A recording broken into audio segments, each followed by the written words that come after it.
दौसा के बांदीकुई से बड़ी खबर है, जहां बोरवेल में बच्ची के गिरने का मामला सामने आया। बोरवेल के अंदर से अब बच्ची का वीडियो सामने आया है। बच्ची जिंदा देख परिजनों और प्रशासन ने राहत की सांस ली है। 30 से 35 फीट की गहराई पर यह बच्ची फंसी हुई है। मौके पर राहत और बचाव कार्य जारी है।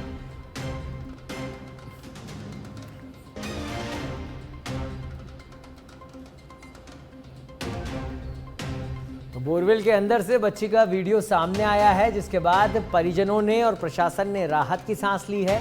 आपको बता दें कि 30 से 35 फीट की गहराई है जिसमें बच्ची बोरवेल के अंदर फंसी हुई है। फिलहाल ये कैमरे का वीडियो है जिसमें बच्ची का मूवमेंट देखा जा सकता है। दौसा जिले के बांदीकुई थाना क्षेत्र में जोधपुरा गांव में एक 2.5 साल की बच्ची बोरवेल में अटक गई। करीब 35 फीट गहराई पे अटकी हुई है।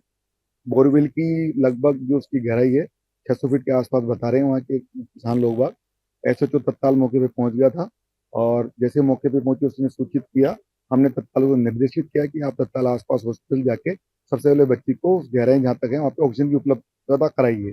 उन्होंने आसपास के हॉस्पिटल संपर्क करके ऑक्सीजन की नलियां वहाँ पे डाल दी गई और बच्ची अभी जीवित स्थिति में है और स्थिर स्थिति में है।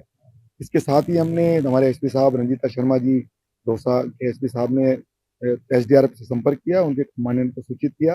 कमांडेंट ने वहाँ की एक जो इस बोरवेल से बच्चों को निकालने के लिए दक्ष टीम है, उस टीम को रवाना कर दिया है। गाड़ोता से करीब आधा 1 घंटे पहले रवाना हो गई वो टीम। कांग्रेस ने राजस्थान उपचुनाव को लिए 7 सीटों पर उम्मीदवार तलाशने शुरू कर दिए हैं। पार्टी प्रभारी सुखजिंदर सिंह रंधावा और प्रदेश अध्यक्ष गोविंद सिंह डोटासरा ने एक एक कर कांग्रेस नेताओं से फीडबैक लिया। आज बैठक के बाद मीडिया को उन्होंने जानकारी दी। वहाँ फैसला हुआ कि हम 7 सीटों पर अपना काम शुरू करेंगे और जब गठबंधन की बात आएगी, अलायंस की बात आएगी, तो वो हाईकमांड उसके ऊपर बातचीत करेगी। आज हमारा एक कांग्रेस का वर्कर उन इलाकों में जाकर, कंस्टिट्यूंसी में जाकर काम करेगा और जो मंडल हैं उनमें जाकर मीटिंग्स करेंगे और हमारे जो इंचार्ज लगाए गए हैं वो उन सभी मीटिंग्स में जाएंगे। और मैं निश्चित रूप से कहता हूं कि जो राजस्थान की सरकार का हालात है। दूसरा भी आपने कहा कि अध्यक्ष जी ने कहा कि जो बात इलेक्शन से पहले वो बीजेपी को उन बातों का जवाब देना चाहिए और उन बातों को जिनके उन्होंने आरोप लगाए थे वो इमीडिएटली इनको वो जो भंग करना चाहिए आरपीएससी और उनको मेरे ख्याल सभी को भंग करके यहाँ एक पब्लिक सर्विस कमीशन बनना चाहिए।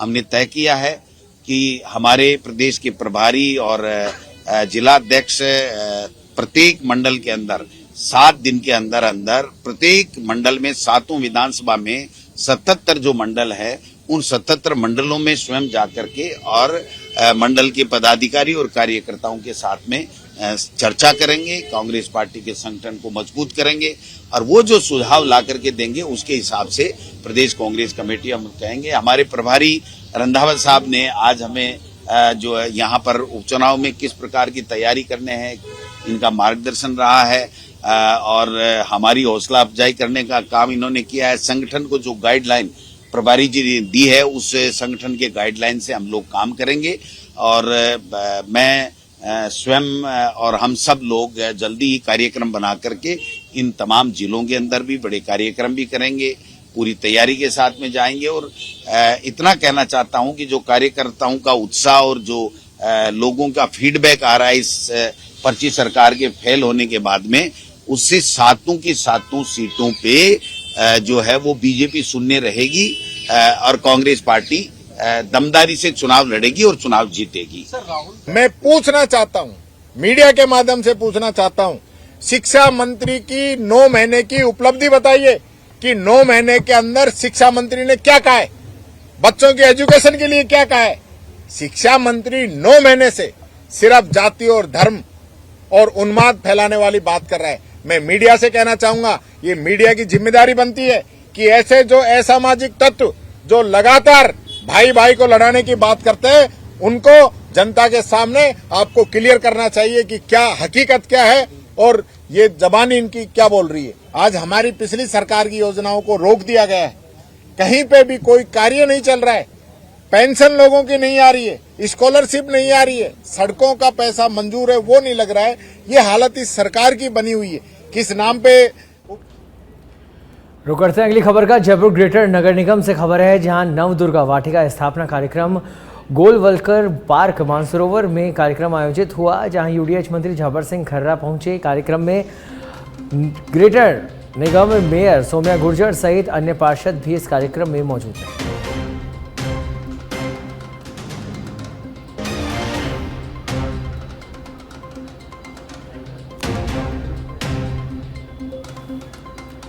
सात सीटों पर विधानसभा उपचुनाव को लेकर कांग्रेस पार्टी जोर शोर से लगी हुई है। उपचुनाव को लेकर कांग्रेस की आज अहम बैठक हुई। प्रदेश अध्यक्ष गोविंद सिंह डोटासरा की अध्यक्षता में ये बैठक हुई। बैठक में प्रदेश प्रभारी सुखजिंदर सिंह रंधावा, नेता प्रतिपक्ष टीकाराम जूली सहित सांसद मुरारीलाल मीणा, ब्रिजेंद्र ओला, विधायक मनोज मेघवाल, हिरेंद्र मिर्धा, प्रशांत शर्मा, रफीक खान, विकास चौधरी सहित तमाम नेता मौजूद रहे। डोटासरा ने कहा कि संगठन का विस्तार कर रहे हैं। बीजेपी सरकार पिछले 9 महीने से फेल है।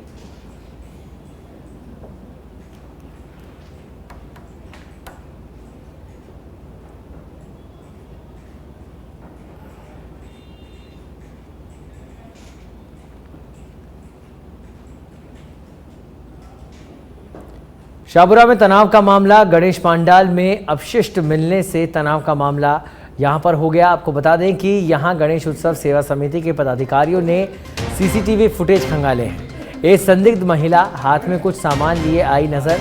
महिला को हिरासत में लेकर अब पूछताछ की जा रही है। महिला के घर के बाहर अतिरिक्त जाब्ता लगा दिया गया है। एएसपी चंचल मिश्रा, डेप्यूटी रमेश तिवारी मौके पर मौजूद हैं।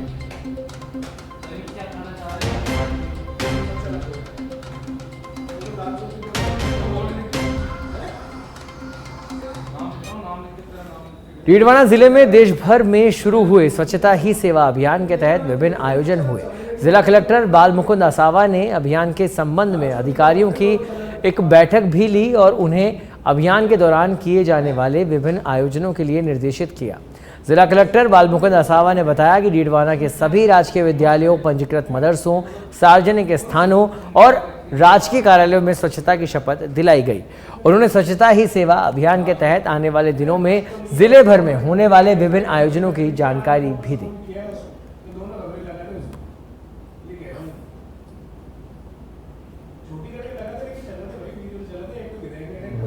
मुख्यमंत्री महोदय द्वारा 17 तारीख को स्वच्छता ही सेवा अभियान का शुभारंभ किया गया।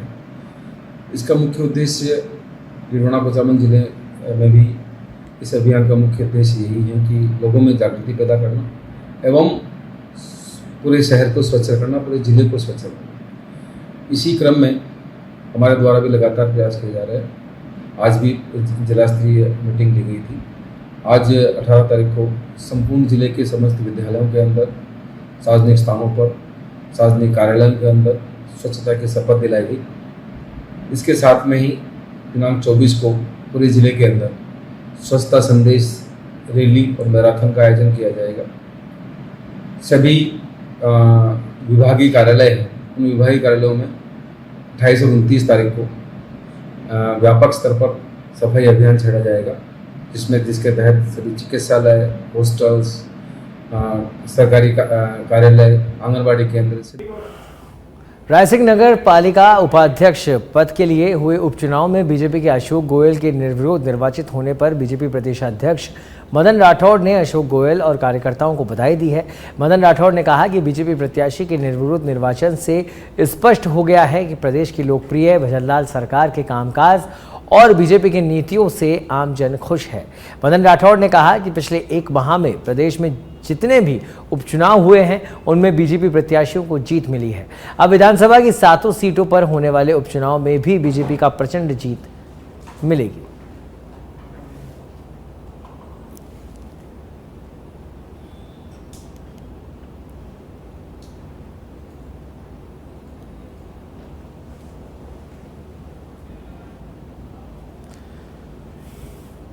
झुंझुनू शहर के आबादी इलाके में स्थित कान्हा पहाड़ में शुरू हुए खनन कार्य का विरोध जारी है। आज पूर्व मंत्री राजेंद्र सिंह गुढ़ा के नेतृत्व में लोगों ने कलेक्ट्रेट पर एकत्रित होकर प्रदर्शन करते हुए खनन कार्य को बंद करवाने की मांग की। पूर्व मंत्री गुढ़ा ने कहा कि शहर के बीच खनन कार्य चल रहा है, ब्लास्टिंग हो रही है। पहले की रिपोर्ट और मापदंड के अनुसार वहां खनन कार्य नहीं कर सकते, उसके बाद भी लगातार खनन कार्य किया जा रहा है। स्थानीय लोगों में दहशत का माहौल है। मैं तो देख के हैरान हो रहा हूँ कि झुंझुनू शहर के बीच में लीज चल रही है, ब्लास्टिंग हो रही है शहर के बीच में। ऐसा कभी कल्पना नहीं कर सकते। इंटीरियर के अंदर लोग, जब पहाड़ों के अंदर इंटीरियर के अंदर भी ऐसा नहीं होता। और इसके जो मापदंड है, पहले की रिपोर्टें थी, यहाँ नहीं हो सकता। पता नहीं पैसे देके, अपना ईमान दे के, किसी का खरीद के उन्होंने कोई कागज बनवा लिए होंगे। और ये जिस तरह का वातावरण बढ़ा रहे हैं, कहीं से जस्टिफाई नहीं होता। झुंझुनू शहर के बीच में इस तरह की ये माइन चलाना, लीज चलाना, ब्लास्टिंग करना।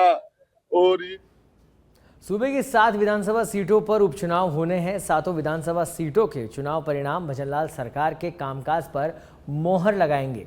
भारतीय जनता पार्टी विधानसभा उपचुनाव को लेकर विशेष रणनीति के तहत काम कर रही है। झुंझुनू सहित 7 विधानसभा सीटों पर आगामी दिनों में होने वाले उपचुनाव को लेकर भारतीय जनता पार्टी त्रिस्तरीय फॉर्मूले के तहत रणनीति पर काम कर रही है। झुंझुनू दौरे पर आए भारतीय जनता पार्टी के प्रदेश उपाध्यक्ष मुकेश दाधीच ने बताया कि विधानसभा उपचुनाव को लेकर त्रिस्तरीय व्यवस्था के तहत काम किया जा रहा है। सीनियर नेताओं को विधानसभा उपचुनाव के लिए प्रभारी नियुक्त किया गया है। विस्तारक बूथ मैनेजमेंट को लेकर काम कर रहे हैं। उपचुनाव वाली सीटों पर कमजोर बूथों को लेकर रणनीति बनाई गई है। वहीं 15% वोट बढ़ाने के लक्ष्य को लेकर काम किया जा रहा है। जनता पार्टी ने 7 विधानसभा के उपचुनाव की दृष्टि से त्रिस्तरीय एक व्यवस्था वहां सुनिश्चित की है। पार्टी का एक सीनियर नेता विधानसभा का इंचार्ज है। एक पार्टी का, जिसको कहना चाहिए कि पॉलिटिकल ठीक से मैनेजमेंट समझने वाला कार्यकर्ता विधानसभा का प्रभारी के नाते से काम कर रहा है। और एक बूथ मैनेजमेंट का काम अच्छे से काम करने वाले हमारे जो विस्तारक हैं, वो प्रत्येक मंडल में लगा करके हमने सारे योजना नीचे तक पहुंचाने का काम किया है। और मुझे लगता है कि पार्टी ने नीचे से जिस प्रकार की तैयारियां की है, आज 7 विधानसभाओं में, अभी 7वीं विधानसभा तो दुर्योग से अभी 3-4 दिन, लेकिन 6 विधानसभाओं में भारतीय जनता पार्टी ने नीचे तक एक अच्छी तैयारी प्रत्येक बूथ की है।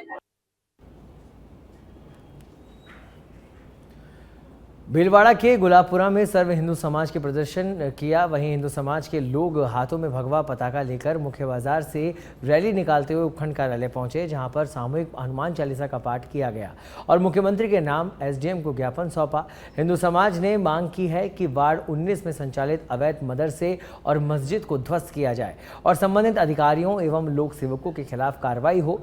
ज्ञापन में बताया कि इंदिरा कॉलोनी में गैर पंजीकृत अशरफिया अंजुमन मदरसा कमेटी ने सरकारी भूमि पर प्रशासन और नगर पालिका की अनदेखी के चलते अवैध रूप से निर्माण किया है।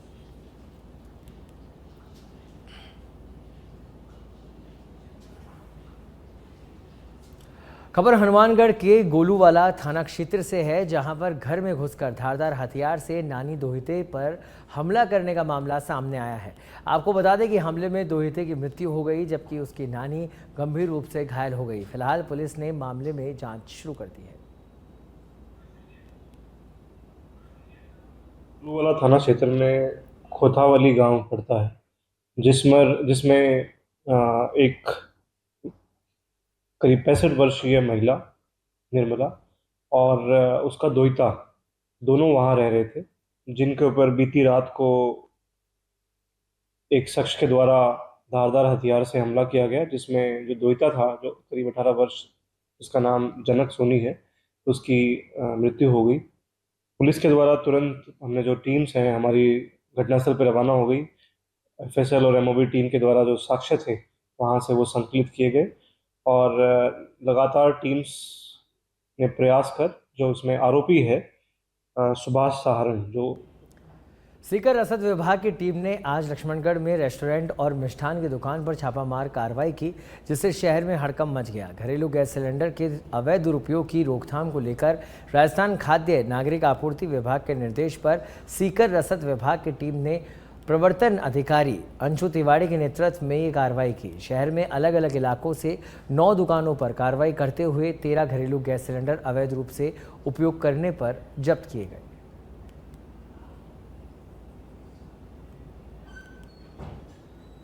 खाद्य नागरिक आपूर्ति विभाग के श्रीमान शासन सचिव महोदय द्वारा ये निर्देशित किया गया था कि 17 सितंबर से लेकर 27 सितंबर तक जो घरेलू गैस सिलेंडर है उनका जो व्यावसायिक दुरुपयोग हो रहा है उस संबंध में पूरे राजस्थान में अभियान चलाया जा रहा है। इसके तहत आज सीकर जिले की लक्ष्मणगढ़ तहसील में कार्रवाई की गई। कार्रवाई में कुल जो 9 फर्में हैं उनसे हमने कुल 13 घरेलू गैस सिलेंडर बरामद करके जब्त किए। इनको 6 कार्रवाई में श्रीमान एसडीएम लक्ष्मणगढ़ के कार्यालय में प्रस्तुत किया जाएगा और पूरे सीकर जिले में अभियान चलाया जा रहा है। इसमें अवैध गैस रिफिलिंग जैसी चीजें भी। झुंझुनू की मंडरेला पुलिस ने हत्या का प्रयास करने के मामले में 2 महीने से फरार चल रहे 5-5 हज़ार के 2 इनामी आरोपियों को गिरफ्तार किया है।